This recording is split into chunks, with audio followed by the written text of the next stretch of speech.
코로나 사태 초기 때 그 신천지의 실체가 온 나라에 이제 드러났었죠. 당시에 신천지 교인의 숫자가 약 20만 명이라고 그랬습니다. 근데 그 숫자의 상당수 대부분이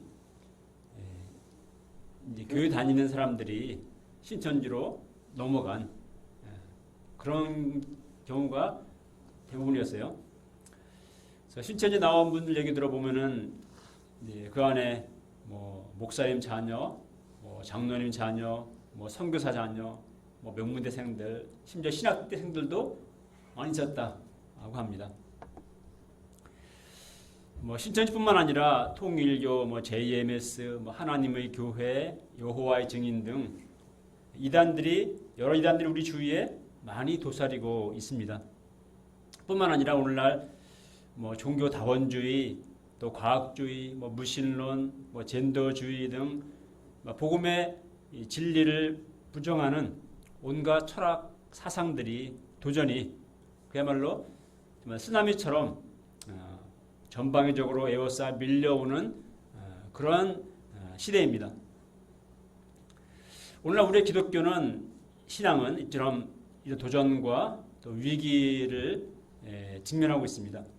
물론 이것이 이 시대의 문제만은 아니에요. 예수님의 교회가 세워진 때부터 이런 도전은 늘 있어 왔습니다.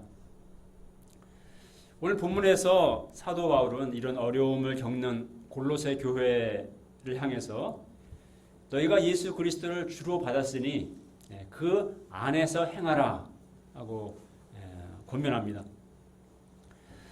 갈수록 영적으로 어려워지는 시대에 우리가 어떻게 하면은 이러한 여러 도전들, 유혹들 가운데서 정말 주 안에서 행하는 삶을 살아갈 수가 있을까요?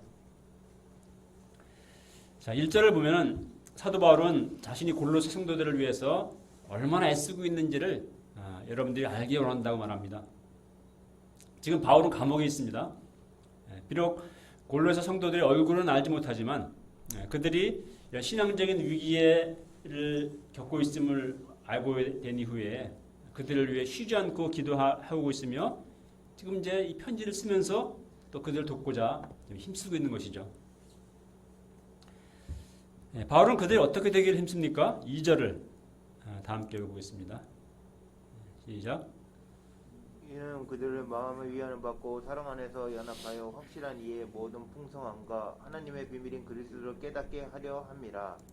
바울은 그들이 하나님의 비밀인 그리스도를 더 확실히 풍성하게 이해하고 깨닫게 되기를 힘쓰고 있습니다. 지금 골로새 교회가 어떤 상황에 처해 있길래 바울이 이것을 위해 힘쓰는 것일까요? 이 4절을 보게 되면 아무도 교묘한 말로 너희를 속이지 못하게 하려 함이다 이렇게 말합니다. 또 8절에 보면은 누가 철학과 헛된 속임수로 너희를 사로잡을까 주의하라 이렇게 말합니다.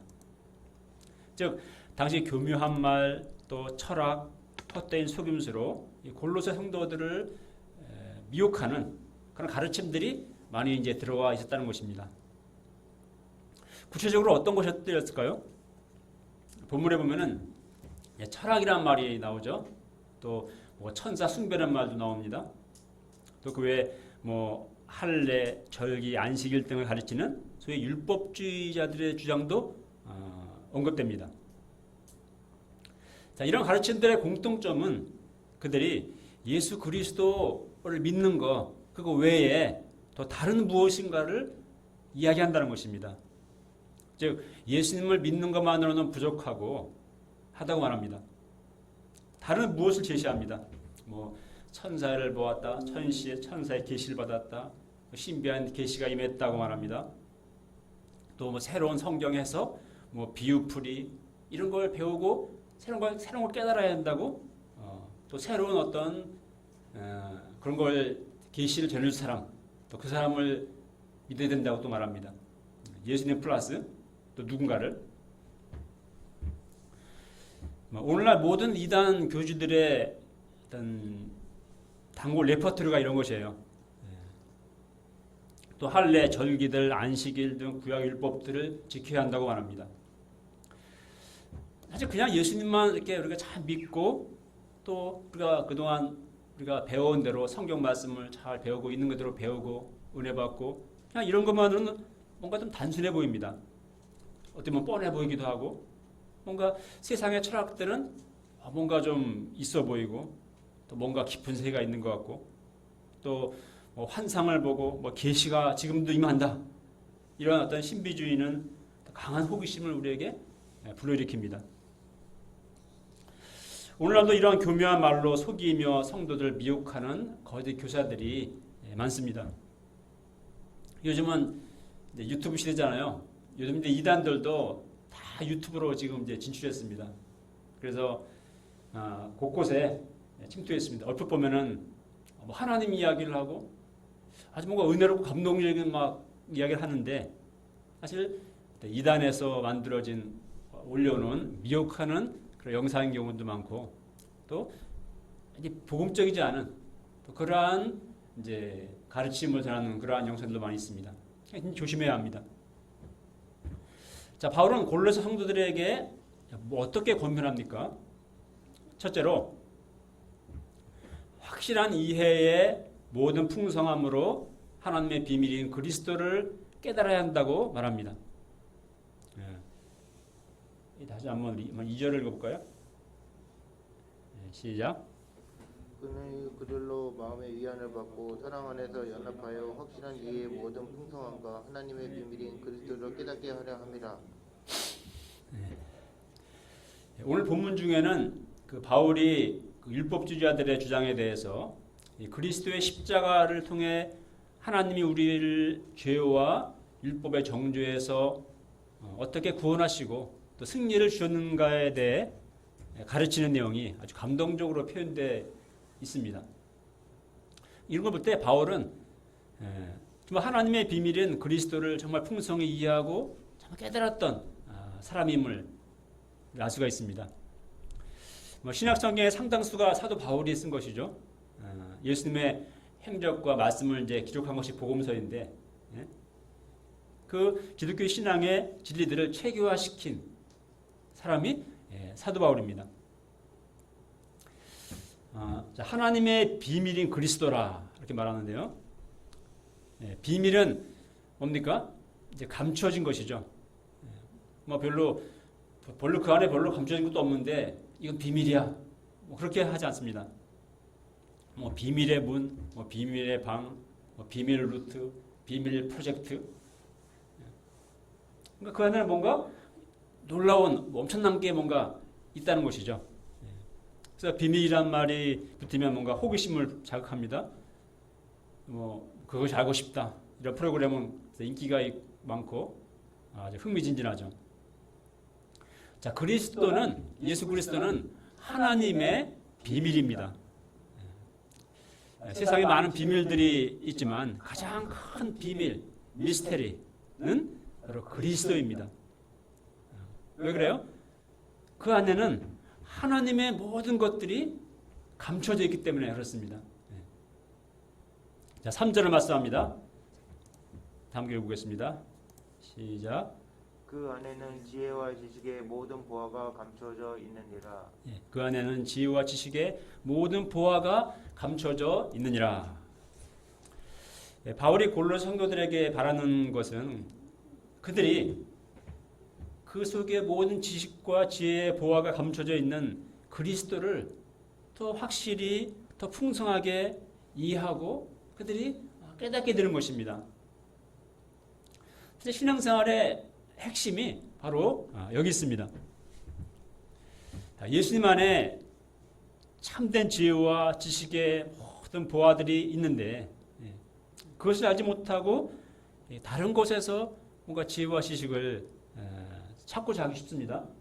마치 아주 깊은 운물이 생수의 운물이 옆에 있는데 그걸 옆에 두고 어디 뭐 마실 걸 찾아 헤매는 것처럼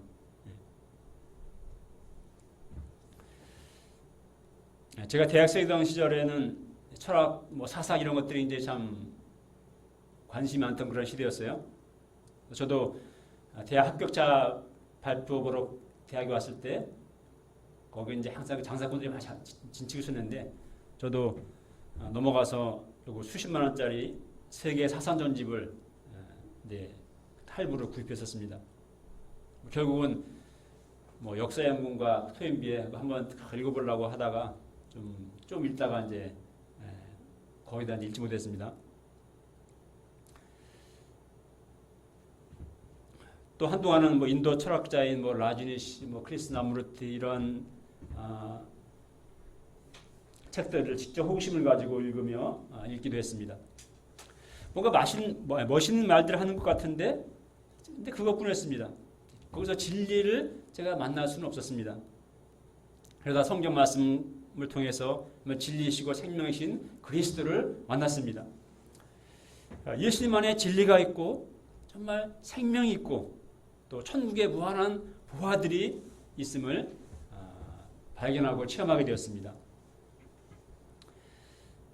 오늘 본문에서 바울은 철학들을 가리켜서 세상의 초등학문이다, 엘레멘터리, 초보적인 그러한 가르침들이다, 그렇게 표현합니다. 저는 영문학과를 전공했는데요. 예수님 만나고 제가 진리를 알고 나니까 많은 문학 작품의 세계들이란 것이 결국 진리를 알지 못하기 때문인 인생의 문제들, 어둠, 뭐 방황, 죄 이런 것들 다루는 그런 것임을 그냥 느끼게 되고 알게 되었습니다. 그러니까 별로 이렇게 의미를 못 찾겠더라고요. 말하자면 그리스도를 만나고 나니 그 모든 것들은 그리스도의 진리에 비해 볼 때 정말 진리를 알지 못하는 가운데 있는 어떤 초등학문에 불과한 것입니다. 오늘날 과학의 지식은 정말 놀랍고 대단합니다. 그러나 그 놀라운 그 과학 지식도, 우주선을 쏘아올리는 과학 지식도 온 우주를 창조하시고 그 질서를 부여하신 창조주 하나님 앞에서는 정말 초등학문일 뿐입니다. 오늘 대표적인 무신론 진화론자인 도킨스는 그의 베스트셀러 이기적 유전자에서 인간은 유전자에 움직이는 생존 기계일 뿐이다, 이렇게 말합니다.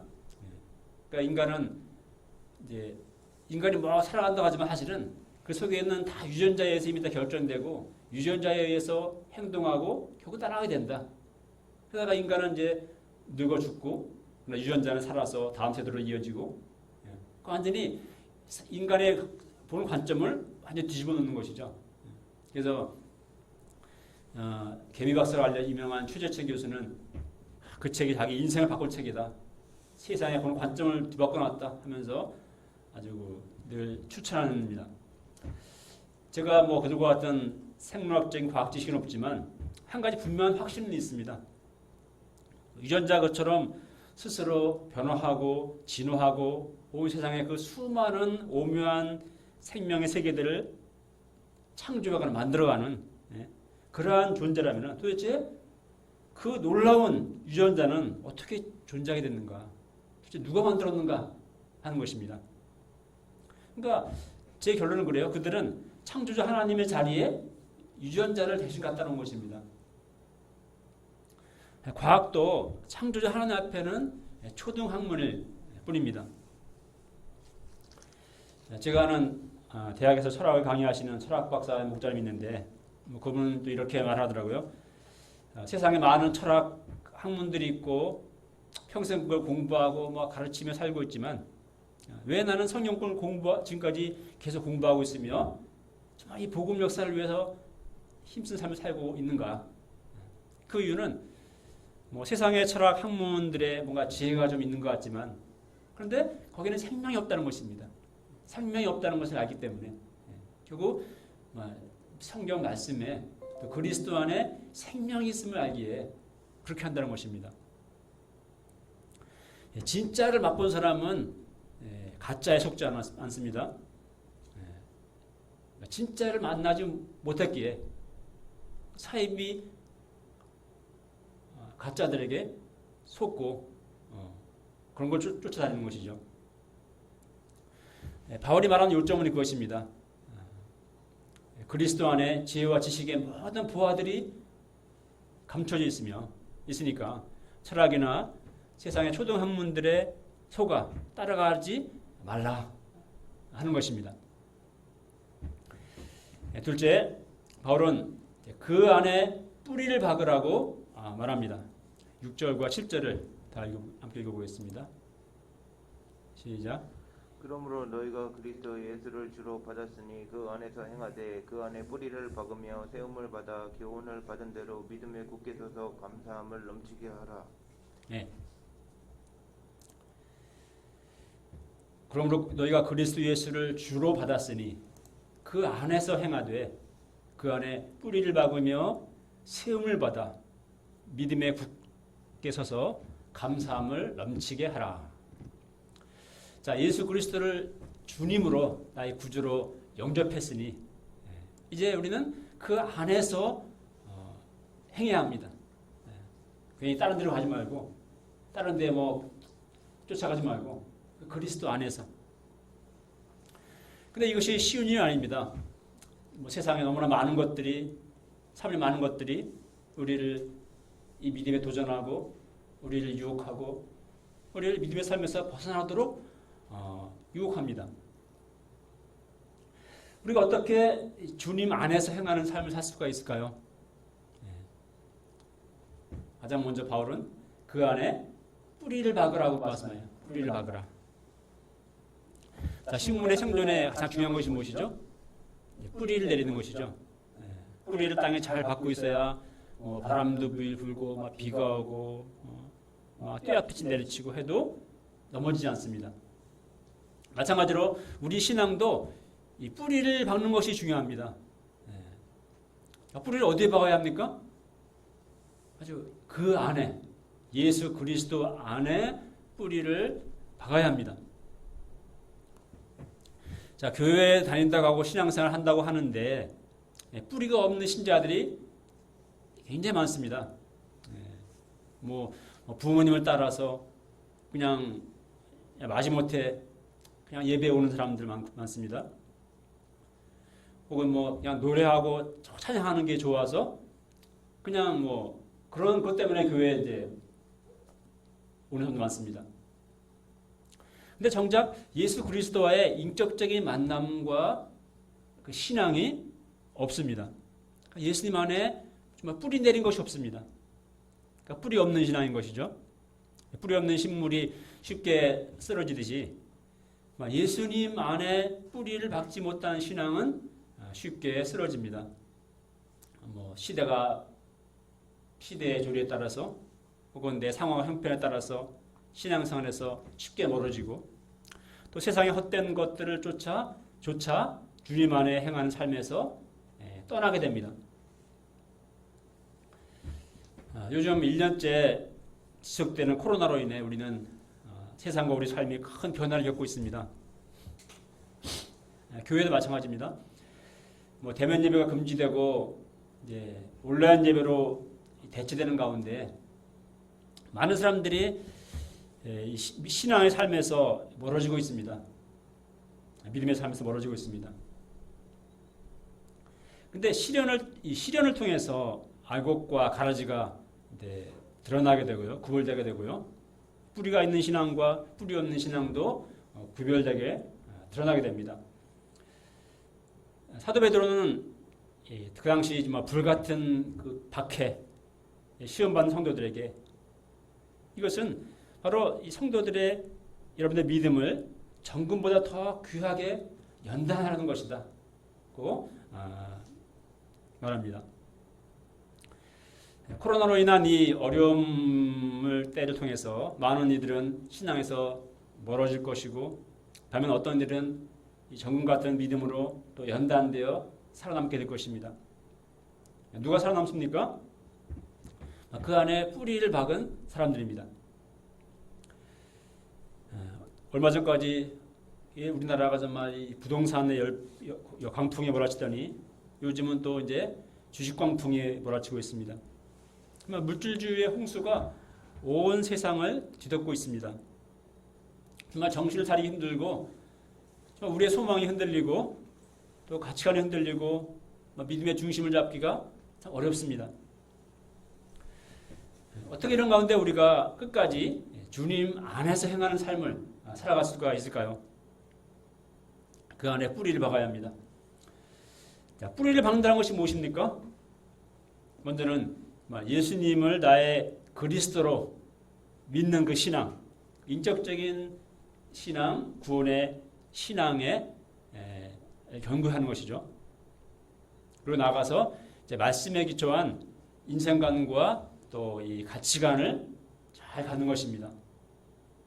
또 이 세상의 거짓된 소망이 아닌 이 복음 안에 있는 영원하고 참된 소망을 굳게 갖는 것입니다. 자, 뿌리가 중요한 이유는 그 뿌리를 통해서 이제 수분과 양분을 늘 공급받기 때문이죠. 예? 그러니까 그 안에 뿌리를 내야 한다는 것은 예수님과의 인격적인 교제 가운데서 정말 예수님으로부터 끊임없이 생명을 공급받는 그런 생활을 하는 것을 의미합니다. 그렇습니다. 예수 그리스도 안에 정말 뿌리를 박고자 우리가 힘써야 할 그런 때입니다. 그렇지 않으면 우리는 정말 세상에 흘러 떠내려 가버릴 수 있습니다. 우리가 매주 정말 말씀 공부, 이러한 양식과 또 기도의 영적인 삶에 더 힘써야겠습니다. 이를 통해서 예수님 안에 우리가 뿌리를 박고 또 믿음에 굳게 서서 감사함을 넘치는 삶을 살아야 하겠습니다. 셋째, 예수님 안에서 우리도 충만하게 됩니다. 9절과 10절 상반절까지 읽어보겠습니다. 충만해졌으니까지. 네, 시작. 그 안에는 신성의 모든 충만이 육체로 거하시고 너희도 그 안에서 충만하여졌으니. 예.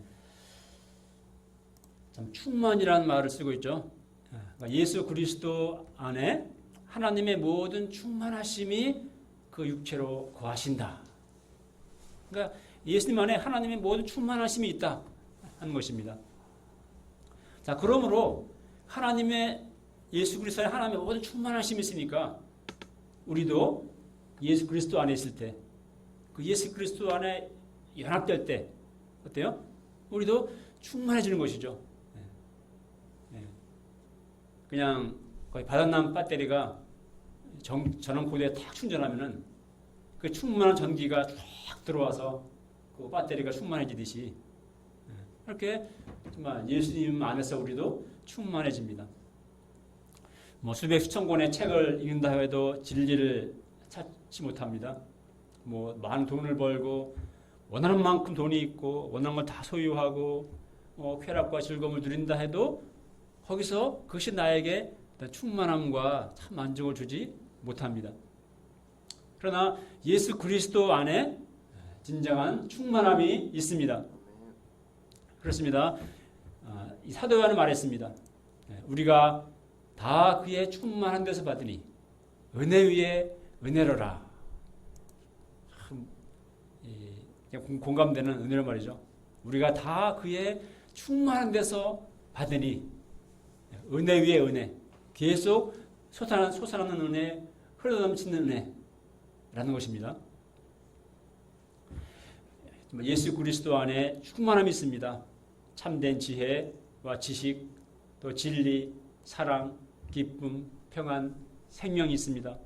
그 예수님 안에서 우리도 충만하여질 수 있습니다.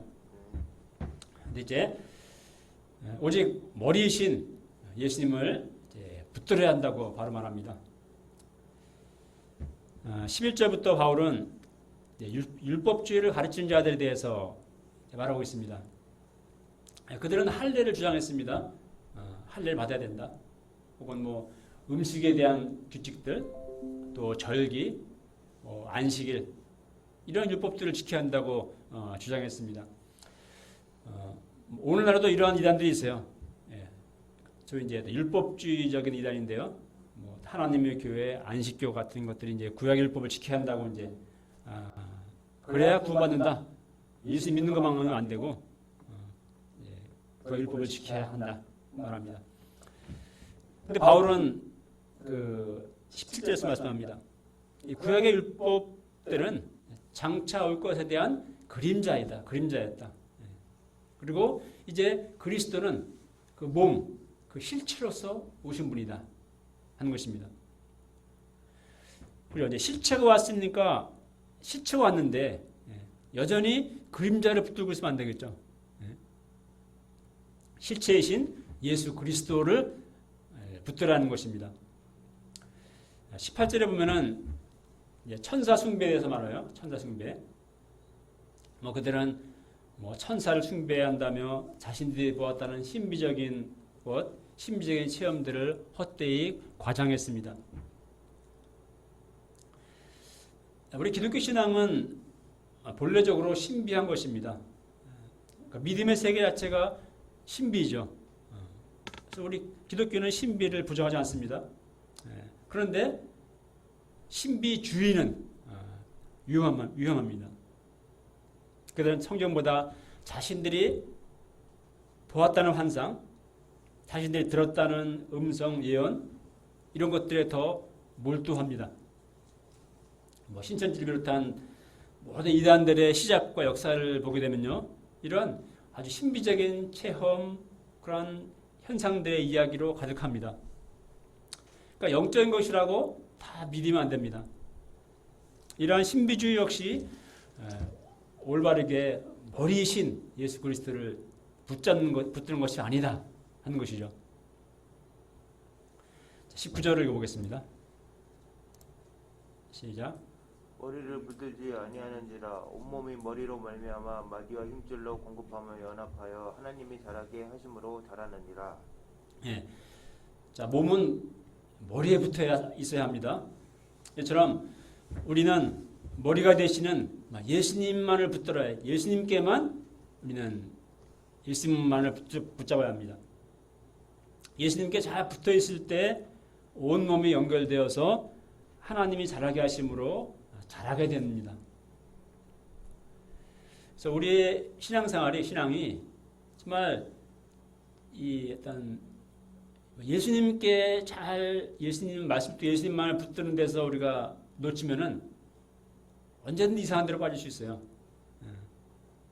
일단 율법주의로 빠지기 쉽습니다. 예수님과 연합이 안 될 때, 그죠?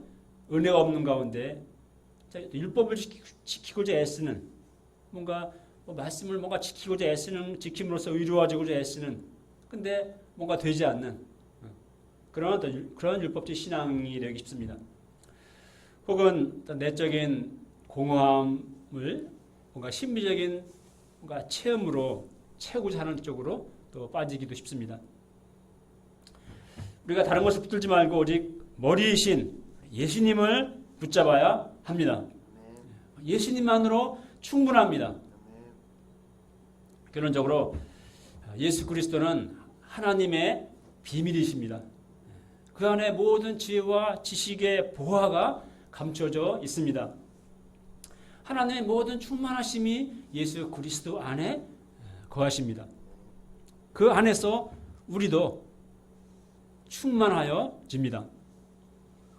그리스도 예수를 주로 받았으니 그 안에서 행하되 그 안에 뿌리를 박아야겠습니다. 믿음에 굳게 서서 오직 감사함을 넘치게 하는 삶을 살아야 하겠습니다. 오직 머리이신 예수님만 붙잡고 주님께 연합되어 날마다 정말 주님으로부터 생명과 은혜를 공급받으며 하나님 안에서 자라가는 또 정말 이 감사함이 넘치는 그러한 우리 모두의 삶이 될 수 있기를 간절히 기도합니다.